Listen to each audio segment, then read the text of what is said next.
Me voilà donc dans le train. TGV direct pour Paris, retour à vitesse grand V vers les douleurs, les blessures pas toutes cicatrisées. Arrivé sur le quai de la gare, je sais que personne ne m'attend. C'est mieux. Je devais retrouver Nathan et Emma le lendemain, nous irions dîner au restaurant. Pour l'instant, ils habitent encore l'appartement avec leur père, notre ancien appartement. Nathan m'a avoué avoir mal à l'idée de le quitter, mais le monde qui s'ouvre à eux ne doit pas se limiter à ces 4 murs. Ils finiront leurs études bientôt, partiront vivre leur vie, auront chacun trouvé l'amour peut-être. Le ciel est gris, en parfaite adéquation avec mon moral. Retrouver cette ville que j'aurais pu aimer. Dans ce contexte, me rend triste.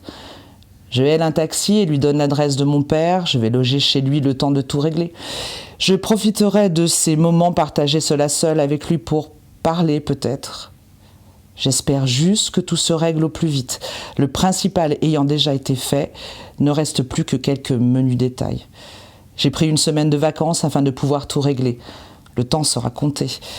Peut-être pourrais-je aussi décider mon père à venir habiter vers chez moi, passer ses dernières années au soleil. Déjà affaibli moralement par la mort de ma mère, mon père a du mal à accepter mon divorce. C'est un homme abattu qui m'ouvre la porte de l'appartement. Cet appartement qu'il n'a jamais quitté a perdu de ses couleurs et de sa clarté. Les rideaux délavés par le soleil sont tirés, obstruant la lumière qui peine à entrer quand ce ne sont pas les volets qui sont fermés. Il me semble même que certains objets manquent. Un énorme vide remplit tout l'espace. Ma chambre est restée intacte. En passant la porte d'entrée, j'ai fait un voyage dans le temps, dans mon passé. Je suis redevenue adolescente, celle qui voulait voir le monde, y laisser une trace indélébile, faire de grandes choses. Et d'un coup, tout ce que je n'ai pas été, tout ce que j'ai laissé passer, tout ce que j'avais espéré, tout me saute au visage et me pèse un peu plus. Ce poids en plus va être lourd à porter toute cette semaine.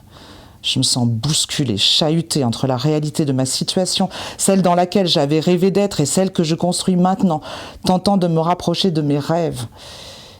Ma lâcheté me sautait au visage en épousant Pierre. J'avais choisi la facilité d'une vie que d'autres se chargeraient de diriger à ma place. Je me retrouve là, plantée à l'entrée de ce qui fut ma chambre, sans oser y pénétrer. Mon père arrive sans bruit derrière moi, me fait sursauter. « Tu vois, rien n'a vraiment changé dans ta chambre, » souffle-t-il à mon oreille. « Ah, si on pouvait tout recommencer »